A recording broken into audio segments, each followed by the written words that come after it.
아, 신부님도 소득세를 내요? 그럼요. 아, 그래요? 예. 월급은 전 세계가 동일한가요? 아니, 물가에 따라 좀 다른가요? 정말 다르죠, 물가에 따라서. 아, 물가에 따라 다른. 그럼요. 밥 먹기 전에 하나요? 그렇죠, 밥 먹고 나서. 전이죠. 아, 밥 먹기 전에. 먹기 전에. 아, 일어나자마자. 예. 신부님들도 휴가가 있으세요? 그렇죠. 휴가, 예, 당연히 있어야죠. 갑자기 웃음이 막 나오는. 예.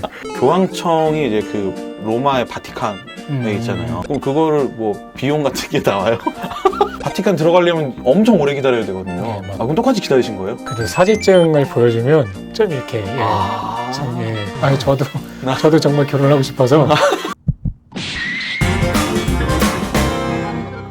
안녕하세요, 여러분. 월간설은 강혁진입니다. 저는 하느님의 사랑을 전하고 있는 이덕형 라우렌시오 신부입니다. 또 궁금한 게 있어요. 신부님들도 생활을 하셔야 되니까. 예전 이제 수련 기간 동안 수도회 안에서 머물 때야 뭐 크게 필요 없지만 이제는 개인 생활도 하셔야 되니까 그렇죠. 아무래도 돈이 필요하잖아요. 그럼요. 그럼 어떻게 월급을 받으시나요?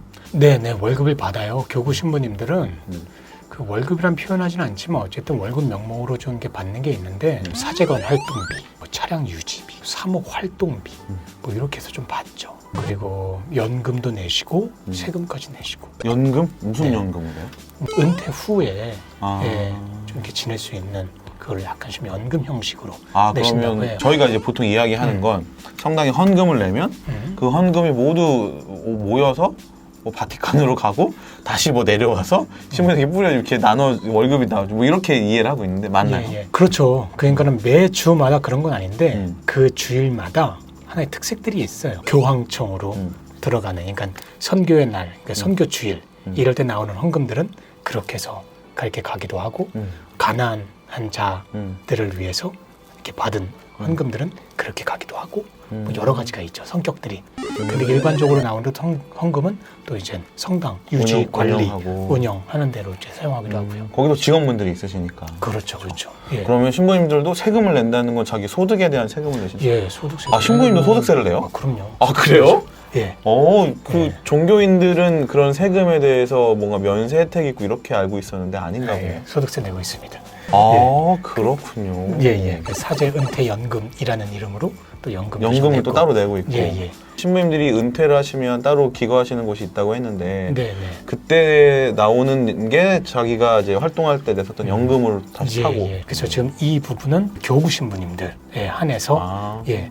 그러니까 사제관 활동비, 네. 미사 예물비, 네. 사목 활동비, 차량 유지비 뭐 이렇게 좀 나오는 것 같아요. 그런데 수도회 소속 신부님들은 그런 식의 어떤 월급이 없어요. 그럼 성당에 계신 게 아니니까. 그렇죠. 그러니까 상당에 머물지 않기 때문에 수도 공동체 안에 있기 때문에 네. 사실 그런 게 별로 필요가 없고요. 그리고 수도자들, 그러니까 수도 사제들은 개인적인 어떤 돈들을, 금액을 이렇게 취하지를 못해요. 다만 저희 수도회 같은 경우는 활동비라는 명목으로 조금 나오긴 해요. 근데 그게 이제 매월마다 지출되어야 할 부분들이 있잖아요. 뭐 핸드폰 값이나 네. 아니면 버스, 네. 그러니까 대중교통 타는데 이런 부분들 아니면 갑작스럽게 뭐 이렇게 써야 할 돈, 그거를 미리 한 얼마 정도를 받아요.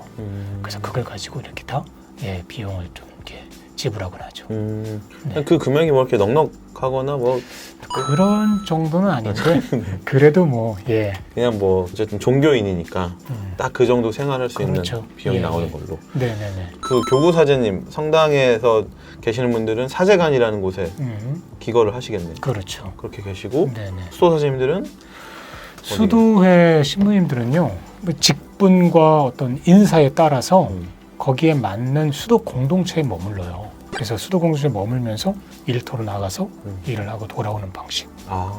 그렇게 좀 하죠. 그러니까 그 공동체를 꾸려서 살고 있어요. 최소 3인 이상. 3인 이상. 네네네. 신부님 같은 경우는 지금 저는 여기 성북동에 저희 관구 공동체가 있어요. 거기에는 이제 관구장 신부님, 또 비서 신부님, 그리고 또 관구 일에서 필요한 직분을 맡고 있는 분들, 그러니까 직책을 맡고 있는 분들이 거기에서 이렇게 기거하면서 살고 있는 거죠. 지금 몇 분 정도가 계신 거죠? 지금 저 합쳐서 7명 살고 있어요. 7명? 네네. 그럼 뭐 별도로 건물을 지은 거예요? 아니면 뭐 그렇죠. 이렇게? 그렇죠. 수도원이 있죠. 수도원이 아예. 수도원이 있고 그 앞에 선교센터가 있어요. 네네. 그러면 신부님 그 수도회에서도 일주일에 한 번씩 이렇게 주말마다 토요일 아니면 평일에 이렇게 미사를 하세요? 그렇죠. 미사는 매일 하죠, 사실. 그럼 7분끼리만 하세요? 아니면 외부 신자들이 오시는 거예요? 일반적으로는 우리들끼리만 해요. 그런데 또 이제 미사의 성격이나 또 하나의 지향에 따라서 외부에서 오시기도 하시죠. 예물로 같이 지향을 미사. 한다는 거는 이제 그 어떤 특정한 뭐 돌아가신 분을 위해서 그렇죠. 한다거나 그렇죠. 아니면 그런- 살아계신 분들 중에 뭐 이렇게 생일을 맞이하시거나 예, 아니면 좀 지금 좀 많이 아프시다거나 이런 분들. 아, 저 궁금한 게 있어요. 월급은 전 세계가 동일한가요? 아니 물가에 따라 좀 다른가요? 정말 다르죠, 물가에 따라서. 아, 물가에 따라 다른가요? 그럼요. 제가 일하고 있는 네. 그쪽에서 제가 활동비로 한 이를테면 한 $300씩 받는다라고 이야기하면 네. 놀래요, 막. 한 달에 한 달에 $300를 쓴단 말이야, 막 이러면서. 어디 그 나라 사람? 그 나라 사람들 중에 신부님들이 아, 예, 너무 많이 쓴다 이거죠. 그러니까 지금 사실- $300가 어느 나라 기준? 우리나라에서 쓰시는 게 아니에요? 그렇죠. 우리나라에서 쓰는. 그래서 그분들은 한 달에 뭐 $100 정도 네, 좀 안팎으로 쓰시는 분도 계시고. 그건 이제 짐바브웨 우리가 그렇죠. 이야기할 그렇죠. 아프리카는 또 그렇고 그렇죠. 물가에 따라 조금씩 그 현지 상황에 따라 좀 다른 걸로. 다르죠. 신부님들이 이제 보통 이제 신자분들이나 만나게 될 때 호칭은 당연히 뭐 신부님, 뭐 형제님 이렇게 하겠지만 저희는 사실 호칭을 그냥 뭐 이제 편하게 이제 하거든요. 형 이렇게 해도 되나? 이게 좀 고민되더라고요. 그래서 예, 예.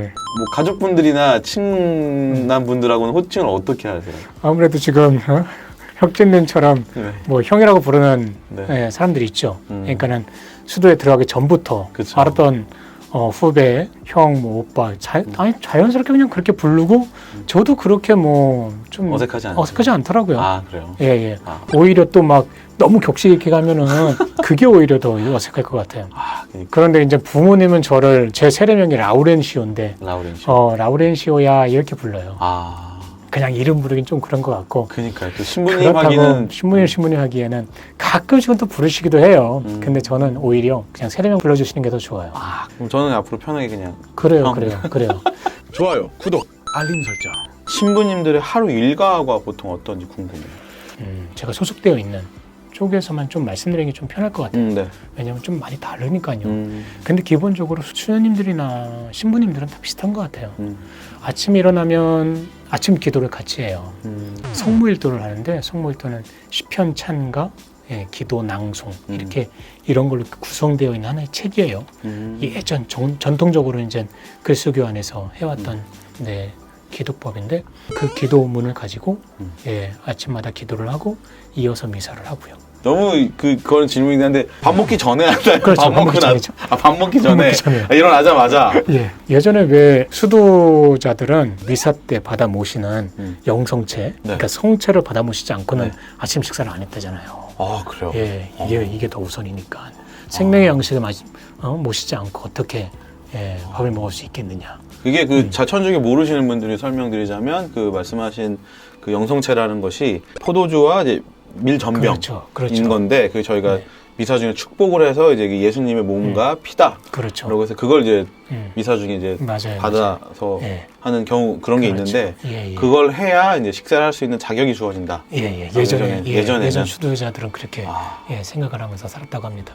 그럼 그렇게 아침에 또 이렇게 하시고 기도를 하시고 나서 기도를 하고 자기가 맡은 어떤 작은 구역들이 있어요. 청소 구역들이. 그러면 이제 구역도 좀 살펴보고 청소. 아. 네, 살짝 하고 아. 그다음에 식사를 같이 하죠. 네. 그렇게 하고 나면은 한 8시 반, 9시 정도 돼요. 그러면 9시부터는 아마 오전 일과를 다들 시작을 하죠. 아니, 몇 시에 일어나세요, 그럼? 저는 6시 정도에 일어나는 것 같아요. 아침 식사하시고 식사하고 오전 일과 시작하고요. 오전 일과는 뭐 어떤 게 있으세요? 오전 일과 뭐 사람마다 그러니까는 그 직책이나 음. 예, 인사 받은 거에 따라서 다 다른 것 같아요.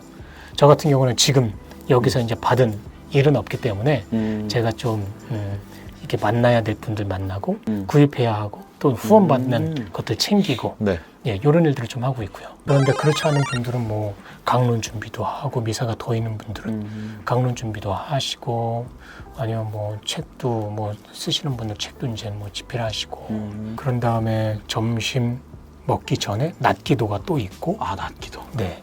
점심 식사를 같이 한 다음에 또 오후 일과를 보내고 오후 일과 보낸 다음에 저녁 기도 있고요. 그 저녁 기도하고 저녁 식사 같이 하고. 그러니까 이게 공동체 생활이 아주 중요해요. 예, 수도의 그러겠어요. 생활만. 좋아요, 구독, 알림 설정. 신부님들도 휴가가 있으세요? 그렇죠. 휴가에 당연히 있어야죠. 갑자기 웃음이 막 나오시네. 네. 또 그냥 보통 1년으로 하면 휴가 그러면 뭐 어느 정도나 돼요? 기간이? 교구 신부님들은 한 2주 정도 있는 걸로 알고 있어요. 근데 저희 수도에는 20일이 20일? 돼요. 예. 3주 정도 되나요? 그렇죠. 3주 정도. 근데 저는 제가 있는 곳은 한 달씩, 1년에 한 달. 1년에 한 달? 예, 그렇게 휴가를 보내고 네네네. 있어요. 보통 20일 휴가가 주어지면 신부님들은 뭘 하세요? 다들 비슷할 것 같아요. 좀 1차적으로는 쉬는 거죠. 네, 쉬는 거. 뭐 가족들이나 아니면 동창 신부들하고 여행을 간다든가, 네. 아니면 혼자서 조용하게 어디 이렇게 좀 떠나서 있다든가, 네. 아니면 지인들과 또 아름다운 추억을 또 그렇죠. 알차게 쓰는 분들은 되게 알차게 쓰는 것 같아요. 네네. 궁금한 게 교황청이 이제 그 로마의 바티칸에 있잖아요. 그렇죠. 저도 예전에 한번 유럽 여행 하면서 가봤는데 신부님들은 거기를 뭐 그럼 필수적으로 한 번씩은 다 가세요? 가보셨나요? 가봤죠. 가봤는데 저는 성지순례로 로마 성지순례에 그런 차원으로 한번 갔었던 거. 그 사제의 서품 받은 다음에 서품 받고 나서 2015년, 16년에 갔나 보네요. 그럼 그거를 뭐 비용 같은 게 나와요? 아니 내가 본사 가는 거잖아요. 신부님들은 본사인데 사실 본사 한번 안 가보고 지점에서만 사실은 평생을 사시는 분들이 많으세요. 아 그래요? 예. 저는 그 생각이 드는 거예요. 거기 교황님이 그렇죠. 바뀌시지만 사장님도 거기 계시는 거고 그렇죠. 모든 신부님들이 한 번쯤 가보고 싶으실 거잖아요. 네네. 교황님 집도 하는 미사도 한번 보고 이렇게 하고 싶으실 것 같은데 네네. 바티칸 들어가려면 엄청 오래 기다려야 되거든요. 네, 맞아요. 그럼 똑같이 기다리신 거예요? 근데 사진증을 보여주면 좀 이렇게 참 죄송합니다. 직원이니까 그죠? 본사 온 거죠. 어떻게 보면 근데 이제 처음에는 줄을 좀 섰어요 같이. 네. 근데 이렇게 보시더니 일로 가시라고 이렇게 하더라고요. 그쪽 경비 얘기하시는 분들이. 입장료는 똑같이 내나요? 지금 이제 사제복이신 거잖아요. 그렇죠. 그럼 평소에도 사제복을 입고 다니세요? 아니면 일상복? 저는 성사 집행할 때는 당연히 정복을 입어야 되는 게 맞는 것 같아서 그렇게 입어요. 그래서 미사 이렇게 집전할 때나 이렇게 고백성사 찾아오시는 분들, 그 신자들 만날 때는 그렇게 입고 사제로서 가야 하는 그런 자리라면 이렇게 입고 갑니다. 그게 뭐 룰 같은 게 있어요? 사제가 평상시엔 옷을 어떻게 입어야 된다 뭐 이런 게? 사실 그렇지는 않아요. 기본적으로 교구 신부님들은 매번 이제 신자들 계속 찾아오고 언제 또 찾아올지 모르니까 그쵸. 항상 입고 있는 게 오히려 더 나을 수도 있고요. 저희 같은 경우는 딱 이제 미리 약속이 잡혀 있고 또 하루에 뭐 한 번도 찾아오지 않는 경우도 있고 하니까 그러니까 좀 약간 평상복을 입고 있어요. 저희 수도회 같은 경우는 수도복 따루가 없어요. 그러니까 선교를 지향하는 수도회이기 때문에 너무 이렇게 일반 사람들하고 다른 착장을 하는 것도 좀 그럴 수 있겠네요. 그렇죠. 그 사람들과 같은 모습으로. 저도 대중교통에서 이제 신부님 이제 잘 못 뵙고 수녀님들을 종종 뵐 때가 있었는데 보면 괜히 마음이 가고 이렇게 한 번이라도 인사하게 되면 이제 이런 건 있는 것 같아요. 그런 차원인 것 같아요. 그런 정도. 그런데 더 중요한 건 오히려 사제복을 입는 신부의 어떤 마음가짐이 아닐까 싶어요. 평상복을 입을 때보다 사제복을 입고 길을 나설 때는 신경을 쓸 수밖에 없겠죠. 좀 그렇죠. 언행에 좀 이렇게 단정함을.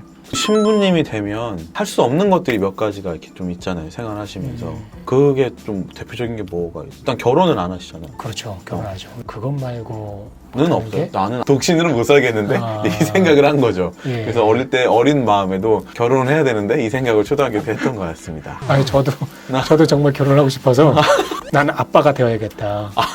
언제요? 초등학교 때? 그것도 조금은 더 어렸던 것 같아요. 3학년 막 이때쯤인 것 같아요. 그냥 아버지의 어떤 그런 모습이 그냥 좋아 보였나 봐요. 근데 지금 와서 생각해보니까 그 아빠가 신부의 그 파더가 아니었나 이런 생각을 그러니까 웃자간 소리입니다. 또 이렇게 연결을 3부에서는 아프리카 짐바브웨에서 지금 지내고 계시잖아요. 그 이야기를 좀 더 해보도록 하겠습니다. 이번 영상 마음에 드셨다면 좋아요, 구독, 알림 설정까지 부탁드리도록 하겠습니다. 저희는 3부에서 뵐게요. 감사합니다.